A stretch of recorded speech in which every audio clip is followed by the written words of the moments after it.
Bom, o que eu posso falar desse jogo, né? É, eu acho que quando a gente joga mal, perde, eu acho que é mais fácil de chegar aqui e gravar um vídeo, sabia?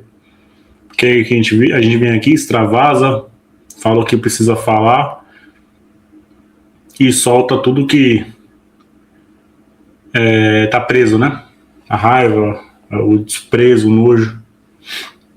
Mas hoje é daqueles jogos que a sensação é ruim, porque a gente estava acostumado a ganhar dos caras, né? E agora os caras conseguiram essa vitória e vai comemorar como se fosse um título. Tá certo, futebol é isso, né? Futebol a gente tem que saber perder, saber ganhar, né? Embora o outro lado nunca sabe perder, futebol acontece, né? A diferença de gostar de perder e saber perder, tá? Eu odeio perder clássico, eu odeio perder para qualquer adversário, principalmente pro Palmeiras, mas eu entendo que futebol acontece. Mas quando você joga melhor, quando você desempenha um bom futebol, quando o seu adversário, com todo respeito aos meus colegas, amigos palmeirenses, que tem uma jogada, lançar a bola do zagueiro pro atacante. É a única coisa que acontece no Palmeiras, o jogo inteiro. São as únicas coisas que eles conseguem fazer durante o jogo. Eles podem até ter qualidade no meio de campo para fazer, mas o estilo do jogo do seu treinador é lançar a bola no atacante, deixar ele brigar, fazer casquinha e etc. É o que acontece no Palmeiras o jogo inteiro. Né? E não é só eu que falo isso não, tá? O próprio Rogério Ceni, né, treinador do Bahia, fala dessa mesma situação. Porque é só ligação direta. É o que o Palmeiras faz o jogo inteiro. E foi assim novamente, tá? Mais um jogo, o Palmeiras só faz uma situação de jogada. Lançamento lá.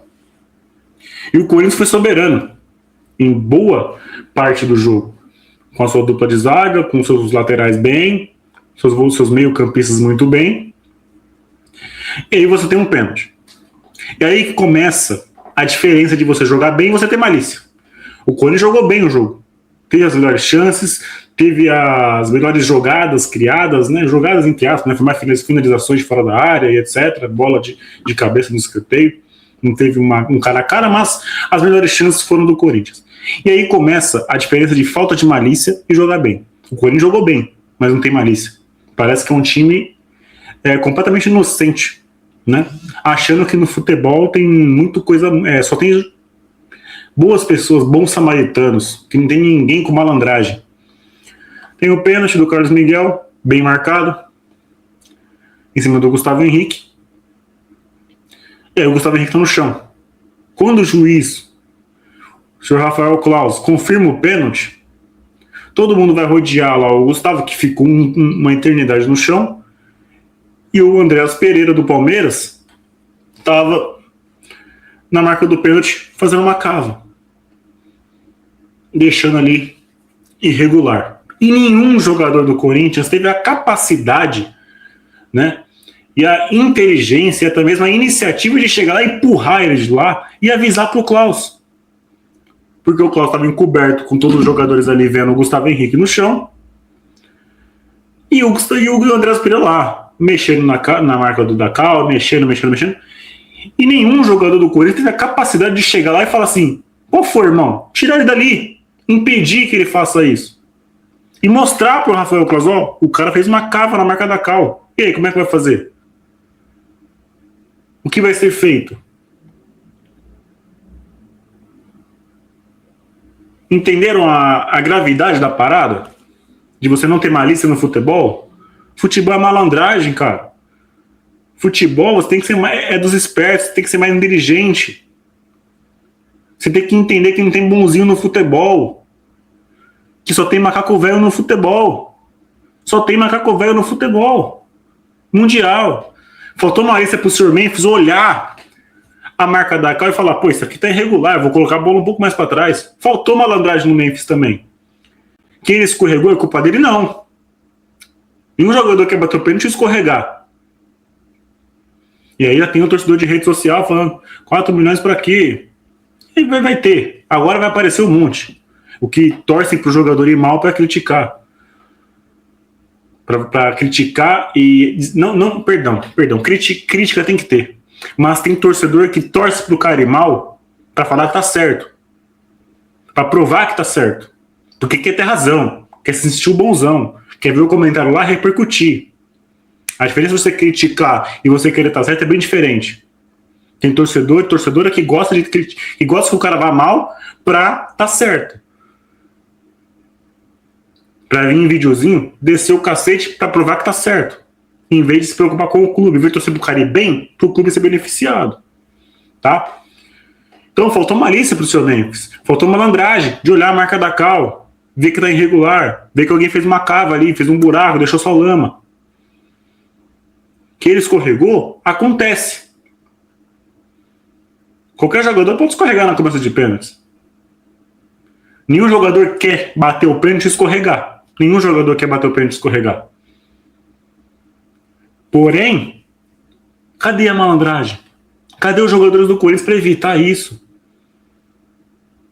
Tem um lance que o Bidu tá olhando e não faz nada. Que falta de senso de urgência, de entender que aquilo vai prejudicar o batedor.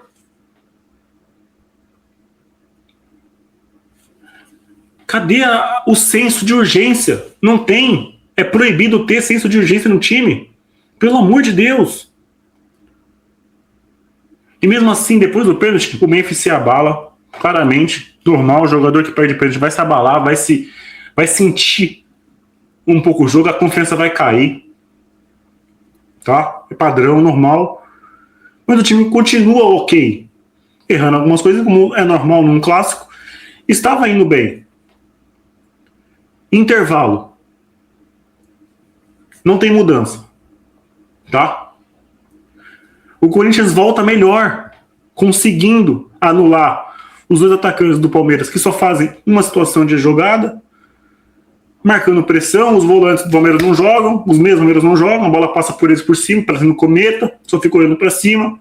E o Corinthians dominando o meio de campo, que não tinha jogadores do Palmeiras jogando com a bola. Aí o Corinthians tem uma chance com o Memphis, o goleiro dos caras defende, depois tem um lance do Bidu, o goleiro dos caras defende, depois tem um lance do Gabriel Paulista, os caras defendem. As melhores chances foram do Corinthians. Depois uma bola que bate e rebateu lá, quase em cima da linha. As chances do Corinthians foram as melhores no jogo. Mas faltou um pouquinho de cara a cara, uma jogada ensaiada para sair na cara do gol, do centroavante. O Roberto tocou menos na bola do que todos os dois goleiros no jogo. É inaceitável, um camisa 9, tocar menos na bola do que os goleiros. Então sim, o Corinthians teve as melhores chances, o Corinthians jogou melhor, mas faltou mais, faltou um pouquinho a mais. Faltou o cara sair na cara a cara com o goleiro, uma jogada, uma finalização precisa, no canto. O cara foi eleito o melhor jogador da partida, com bolas em cima dele. As melhores chances do Corinthians, as melhores chances do jogo foram do Corinthians? Foram, mas todos os lances foram em cima do goleiro dos caras. Que eu volto a repetir, o torcedor corintiano tá dando um palco que esse cara não tem merecimento nenhum. Ele não é nada na história do Corinthians. Ele é um Zé Ninguém na nossa história. Pra que dar palco pra esse cara? Pra que dar essa fama pra ele, essa repercussão, esse reconhecimento pra ele? Ele não é nada no Corinthians, não foi nada no Corinthians. Ele não deve ter 10 jogos no Corinthians. Pra que toda essa babação de ai meu Deus do céu, vou fazer a vida do Carlos do Miguel Inferno? Pra quê? Ele é um Zé Ninguém na nossa história. É um Zé Ninguém. Então todos os lances foram em cima dele. Faltou um cara a cara, faltou um contra um. Faltou uma finalização decente. E aí, o time vai, o Corinthians mexe no time pra ganhar. O Dorival mexeu. Tarde pra caceta, mas mexeu.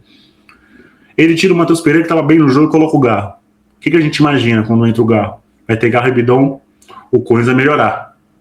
Né? O Bidon jogando bem, Corinthians melhor no jogo, com o cara mais armando o jogo, vai ter essas situações que eu falei de cara a cara, um contra um, finalização, armação de jogada, pifada, né? Uma bola aérea um pouco mais caprichosa, né? Entra o Garro, tá? Eu não tô falando isso aqui só hoje não, tá? Tô falando isso aqui, ó, há muito tempo. O Garro de 5 lances que ele teve, ele perdeu 5 no meio de campo. O Garro deu 5 contra-ataques praticamente pro Palmeiras. O que é o Garro hoje? O que é o Garro em 2026? O que foi o Garro em 2025? O que é o Garro? O que é o Garro? Um jogador sem força, um jogador sem imposição, um jogador lento, um jogador fraco fisicamente, um jogador que não aguenta correr,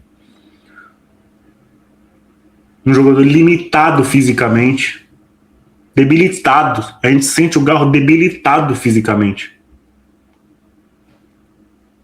É isso que dá a sensação. O Garro está debilitado fisicamente. Ele não aguenta mais jogar entre os profissionais. É a impressão que dá que o Garro não consegue atuar entre os profissionais. A bola que ele perde é uma coisa constrangedora para o jogador profissional. É um lance constrangedor. Essa é a realidade. A perca de bola do Garro ali é constrangedora. Roubam a bola dele como se ele fosse uma criança de 10 anos. Os caras jantaram o Garro e nem precisaram fazer jogo de corpo. Só tomaram a frente, porque é um jogador fraco fisicamente. É um jogador que não está aguentando mais. O Garro não é nem sombra do que ele foi em 24. Nem sombra. Sim, teve lesões, teve um acidente que aconteceu com ele, fatal, né? Mas, gente, ele não é nem sombra do que ele foi. Volto a repetir, é constrangedor ver o Rodrigo Garro jogar esse ano. E ano passado também é constrangedor. Parece uma criança no meio dos profissionais. Parece um jogador sub-10 contra os profissionais. Constrangedor. É constrangedor. E sai. O gol do Palmeiras sai no lance do Garro. Ele perde a bola como uma criança. O Maurício carrega. Eu acho que é o Maurício, não sei. Chutou, desviou no Paulista, no Gabriel Paulista, que vinha fazendo um bom jogo. Tirou um pouquinho o Hugo da jogada, mas também espalmou errado. O que é o Hugo em 2026? O que é o Hugo em 26? Foi frango? Não. Não foi frango. A culpa está total nele? Não. Porque não ia acontecer se o Garro jogasse, não errasse. A bola desvia, tira um pouco ele da jogada, ele espalmou errado e o Flávio Lopes fez o gol. Então, coisas que você pode evitar. Primeiro que o Dorival demorou para mexer. E quando mexeu mal. O Matheus Pereira estava cansado. Põe outro jogador, não põe o Garro. O Garro não aguenta jogar jogo grande mais. O Garro tem que jogar contra Capivariano. Semana que vem contra o São Bernardo. Jogar contra o Bragantino no meio da semana. O Garro não consegue jogar contra um time que tem força física, que tem intensidade, que sabe competir. O Garro não consegue competir. O Garro é um a menos na competição por bola. É um a menos. Me dói falar isso, porque é um jogador que eu sempre depositei confiança. Eu acredito que ele pode ser importante em alguns momentos, mas em jogos menores, jogos sem tanta... que não pede tanta força física. Senão ele não consegue entregar. Contra o Capivariano ele fez um bom jogo. Contra o Bahia ele fez um bom jogo. São duas equipes, Capivariano, não estou comparando, mas são duas equipes que não jogam com força física. Uma é uma equipe muito limitada e o Bahia é uma equipe que joga com a bola, então não é um jogador de um time de combate. E o Garro fez um bom primeiro tempo, metade do segundo. Mas só. Foi constrangedora a atuação do Garro hoje. Constrangedora. É algo que dá vergonha. Dá vergonha. E aí o Dorival mexe, aí vem Pedro Raul, Dieguinho no desespero, vem Vitinho no desespero, aí tira Bidu, aí tira Beno Bidon, aí tira André, né? E aí vai no desespero, tá? E nada muda. Né? Nada muda, não teve chance depois. Teve um bate-rebate lá, mas não vai. O Pedro Raul é um centroavante que não ganha casquinha. E depois foi no boa meu boa e não teve nada que o Corinthians pôde fazer, né? Vou falar de arbitragem, né? Não vou falar de arbitragem. Poderia dar mais acréscimos? Poderia, mas o Corinthians teve 90 minutos para fazer o gol e não conseguiu. Jogando melhor, contra um time completamente inofensivo. Essa é a palavra. O Palmeiras foi inofensivo hoje em Itaquera. E mesmo assim, quem saiu com a vitória foi os caras. O time completamente inofensivo. Não causou perigo nenhum pro Corinthians o jogo inteiro. Mas aí você erra, você entrega exatamente o que o time veio fazer em Itaquera. Uma bola, um gol. Tá? E é isso. Nota individual, pra mim, eu vou deixar todo mundo sem nota. Todo mundo sem nota. É um jogo que eu não me sinto vontade de dar nota pra ninguém. Porque eu vou falar que eu tô passando pano, ou vou falar que eu tô sendo muito crítico. Então, fica todo mundo sem nota e um abraço, tá? Quinta-feira agora tem Bragantino. Vamos tentar fazer o banco mosqueteiro dessa vez. Depois de São Bernardo. O Corinthians não tá classificado ainda, tá? Não estamos classificados ainda. Precisamos vencer o São Bernardo. Já não vamos ter a melhor campanha, com qual tínhamos chances, tá? Com as 2 vitórias, se o Corinthians conseguisse 2 vitórias contra o Palmeiras e contra o São Bernardo, poderia sim brigar pela liderança. Não brigamos mais. Acabou, tá? Agora conseguimos chegar até 14 pontos. É o máximo que a gente consegue, tá? É isso. Nos vemos aí na quinta-feira, provavelmente. Forte abraço, tá? Vai, Corinthians. E é isso. Noite amarga. Vai ser uma noite de sono ruim, né? E vamos lá. Continue orando pelo meu pai, por favor. Ele já está em casa, mas ainda não está 100%. Aguardando aí o resultado dos exames e uma possível cirurgia. Tá? Então, peço que vocês continuem orando pelo meu pai. Fechou? Vai, Corinthians. Valeu, falou. Fui. João Vitor na voz, agência Tuas Orgulho.